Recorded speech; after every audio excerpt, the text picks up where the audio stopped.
மக்களின் சமத்துவத்திற்காகவும் தமிழீழ விடுதலைக்காகவும் தன்னுடைய கல்லூரி பருவத்திலிருந்து தொடங்கி இன்று வரை வாழ்ந்து கொண்டிருக்கின்ற ஐயா விஸ்வநாதன் அவருடைய போராட்ட பயணத்தை காட்சிப்படுத்தக்கூடிய வகையிலே ஒரு சிறந்த ஆவணப்படத்தை வழங்கிய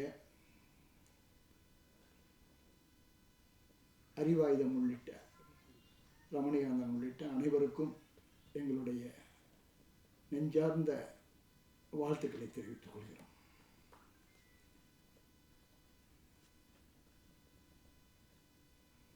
கிட்டத்தட்ட எனக்கு இப்போ வயது 58 வயசு, ஐயாவுக்கு வயசு 78.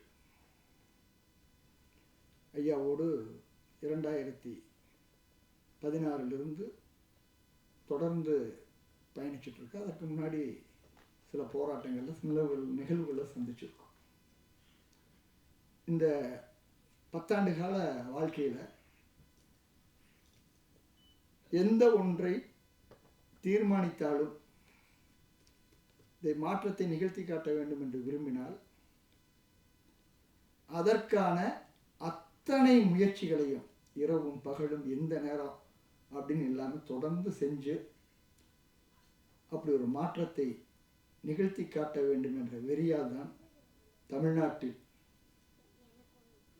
கோடிக்கணக்கான தொண்டர்களை வைத்திருக்கக்கூடிய கட்சிகள் என்று சொல்லக்கூடிய கட்சிகள் எல்லாம் தேர்தல் காலத்திலோ எதிர்க்கட்சிகளாக இருக்கக்கூடிய காலத்திலோ பேசக்கூடிய தமிழ்நாட்டினுடைய கனிம வளமான குறிப்பான நம்முடைய வாழ்வாதாரத்தை பாதுகாத்து வரக்கூடிய காவிரி ஆற்று மணலை அளிக்கின்ற வேலையை எதிர்த்து பயணத்தை தொடங்கிய காலம் என்பது சாதாரண காலம் அல்ல. அன்றைக்கு அதிகாரத்தினுடைய உச்சத்திலிருந்து அனைத்து விதமான அடக்குமுறைகளை மக்கள் மீது ஏவி விட்டு கொண்டிருந்த காலம்.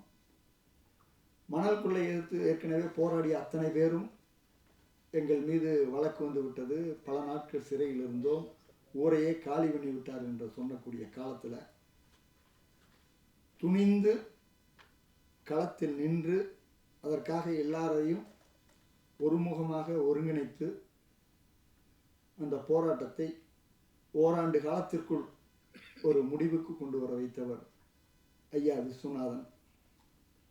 தமிழ்நாடே அவருக்கு நன்றி கடன் இருக்கு. காரணம், அந்த 2016 ஜூலை 1 அன்னைக்கு தான் நான் அந்த காவிரி ஆற்று மணல் குவாரிகளை பார்க்க போகிறோம்.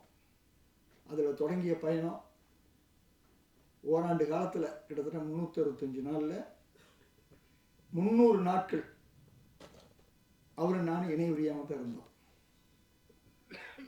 எந்த நேரமும் இதை பற்றியான சிந்தனை, ஒரு நாள் கூட உடல்நலம் சார்ந்த பிரச்சனை இருக்குது என்றோ வேற பிரச்சனை, நாங்கள் குடும்பத்தை பற்றி அவரும் பேசினதில்லை, நானும் பேசினதில்லை. 2 பேரும் ஒன்றாவே தான் இருப்போம், தூங்குவோம், எந்திரிப்போம், சாப்பிடுவோம், போவோம், வருவோம். அவர் குடும்பத்தை பற்றி நானும் கேட்டதில்லை, என்னுடைய குடும்பத்தை பற்றி அவரும் பெருசாக கேட்டதில்லை. காரணம், அங்கே இருந்த ஒரே இலக்கு அந்த கொள்ளையை தடுத்து நிறுத்த வேண்டும், அதற்காக மக்களை களத்துக்குள்ளே கொண்டு வருவதற்கான வேலை திட்டத்தை நடைமுறைப்படுத்தணுங்கிற அந்த ஒற்றை இலக்கோடு வேலை செய்தனுடைய விளைவு தான் அப்படி ஒரு நிலைமை மாறிச்சு. அந்த போராட்ட உணர்வும் உறுதியும் அர்ப்பணிப்பும் விடாமுயற்சியும் தமிழ் சமூகத்தில் இருக்கக்கூடிய அத்தனை பேருக்கும் ஒரு முன்மாதிரியான பாடம். அவர் 78 அமெரிக்கா போகிறதுக்கே அவர் தமிழ்நாட்டில் வேலை செய்யக்கூடாது அப்படிங்கிறக்காக தான் எங்கள் குடும்பத்தில் அனுப்பிச்சுட்டு அவர் சொல்லுவார்.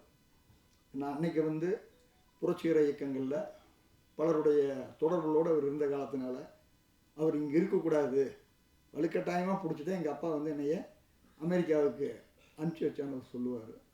ஆனால் அங்கே போயும் இங்கே என்ன வேலை செய்து கொண்டிருந்தாரோ அந்த வேலையை இன்றைக்கி அமெரிக்கா போகிறங்கிறது உலகமயமாக்கலுக்கு முன்னாடி சாதாரண நிலை. ஆனால் அவர் போன காலகட்டம் 78. ஆனால் அந்த காலகட்டத்தில் போனாலும் எங்கிருந்தாலும் இந்த மண்ணை, மக்களை, இயற்கையை பாதுகாக்க வேண்டும் என்ற அவருடைய பேரவா இன்னைக்கு அவருக்கெல்லாம் பெரும் தேடலோடும் நிலைமையை மாற்ற வேண்டும் என்ற அக்கறையோடும் அவர்கிட்ட 10 நிமிஷம் பேசணும்னா 10 நிமிஷத்தில் ஏதோ ஒரு வேலை திட்டத்தை போட்டுருவார், அடுத்த வேலை இப்படி போகணுங்கிற முடிவு கொண்டு வந்துடுவார். அப்படியான முறையில் இருக்கக்கூடிய ஒரு மகத்தான மனிதனோடு பயணித்தோம் என்ற பெருமையோடு அவருடைய வாழ்க்கை விரிவான தளத்தில் இன்னும் இந்த ஆவணப்படம் 3 மணி நேரம் வரும்னு சொல்லியிருக்காங்க.